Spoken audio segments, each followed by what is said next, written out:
Seekers, bertemu lagi dalam edisi CK Bible Study yang membahas konten menarik yaitu perbedaan tabernakel, bait Allah, dan sinagoge. Apakah Anda pernah membaca istilah tabernakel, sinagoge, dan bait Allah dalam Alkitab, tapi bingung untuk mendefinisikan perbedaan ketiganya? Mungkin bukan hanya Anda yang mengalami hal demikian. Ketiga istilah tersebut adalah nama tempat penting dalam sejarah bangsa Israel karena ketiga tempat tersebut dibangun atas dasar relasi bangsa Israel dengan Allah.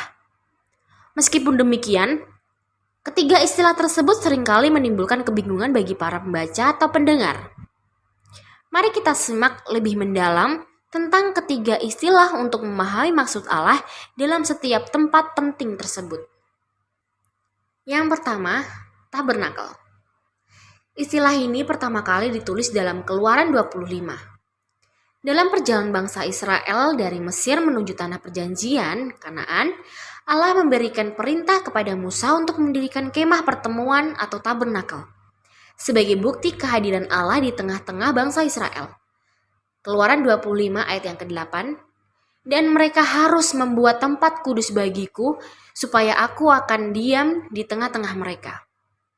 Tenda unik ini berfungsi sebagai cetak biru bagaimana anak-anak Israel harus mendekati Tuhan dalam kekudusan, kemurnian, dan penghormatan. Musa diberi instruksi yang sangat rinci tentang bagaimana struktur ini akan dibangun, perabotan apa yang harus ditempatkan di dalamnya, dan siapa yang diizinkan masuk. Di tabernakel itulah imam besar mempersembahkan korban setahun sekali untuk menebus dosa umat.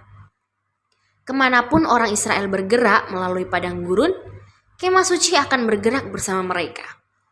Itu adalah tanda yang terlihat dari kehadiran Tuhan dan kuasanya kepada Israel bahwa Dia mengawasi mereka siang dan malam. Dia bersama mereka melalui perjuangan dan kemenangan dan setiap hari dalam perjalanan mereka di tanah perjanjian. Yang kedua, bait Allah. Setelah orang-orang Israel menetap di tanah perjanjian dan kerajaan Israel berkembang di bawah Raja Daud, pria yang berkenan di hati Tuhan ini mengungkapkan keinginannya untuk membangun sebuah rumah bagi Tuhan. Ia tergerak untuk mendirikan tempat tinggal permanen untuk menampung kehadirat Tuhan. Daud tidak lagi puas membiarkan Tuhan tinggal di tenda sementara dia tinggal di istana yang indah. Setelah Daud menetap di rumahnya, berkatalah ia kepada Nabi Nathan, "Lihatlah, aku ini diam dalam rumah dari kayu aras, padahal tabut perjanjian Tuhan itu ada di bawah tenda-tenda." 1 Tawarik 17 ayat yang pertama. Putra Daud, Raja Salomo, melanjutkan untuk membangun sebuah kuil yang mewah. Di sana imam besar akan mengorbankan domba pada Yom Kippur, hari pendamaian.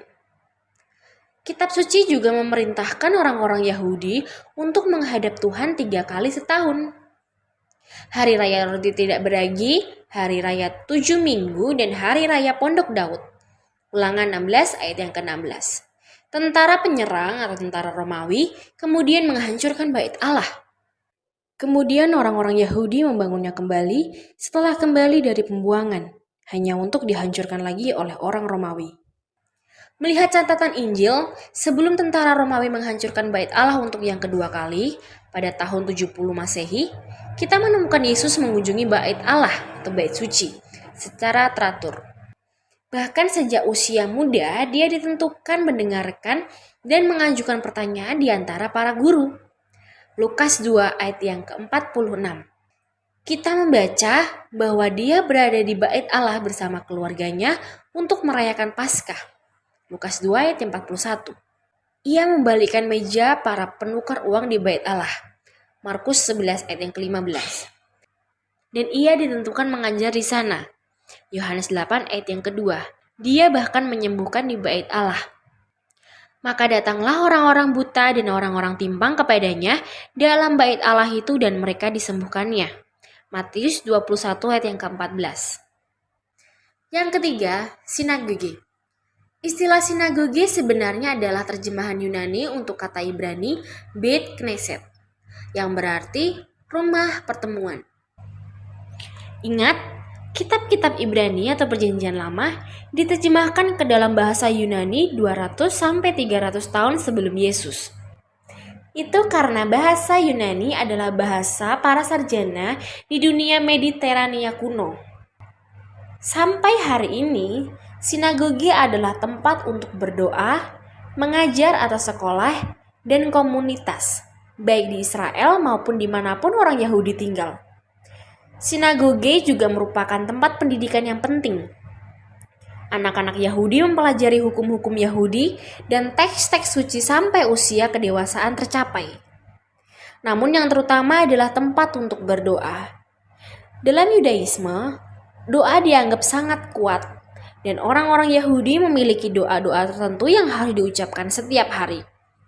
Serupa dengan kehadirannya di Bait Allah, Yesus pun sering mengunjungi rumah-rumah ibadat. Dia mengajar, berkumpul untuk berdoa, dan bahkan menyembuhkan orang di sinagoge.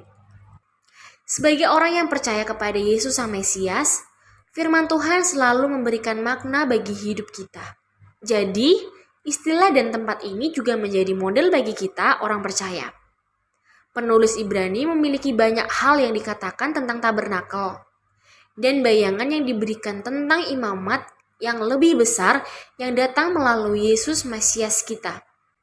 Ibrani 9 ayat yang ke-11 sampai yang ke-14. Tuhan selalu ingin tinggal di antara umatnya.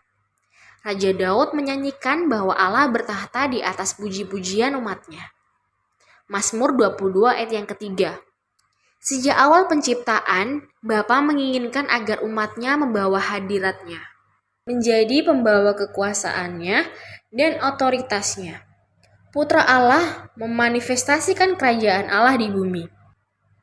Yohanes melihat klimaks dari tempat kediaman Allah ini dalam kitab Wahyu. Lalu aku mendengar suara yang nyaring dari tahta itu berkata, "Lihatlah, kemah Allah ada di tengah-tengah manusia dan ia akan diam bersama-sama dengan mereka. Mereka akan menjadi umatnya dan ia akan menjadi Allah mereka." Wahyu 21 ayat yang ketiga. Rencana Tuhan sejak awal waktu adalah bahwa ia akan beristirahat di antara umatnya. Janganlah kita lupa bahwa kita adalah pembawa kerajaannya. Kita adalah tempat kediaman Allah di dalam roh. Efesus 2 ayat yang ke-22. Demikianlah edisi CK Bible Study kali ini. Apabila memberkati, silahkan komen dan bagikan kepada orang lain. Dan sampai jumpa dalam edisi CK Bible Study berikutnya. Tuhan Yesus memberkati.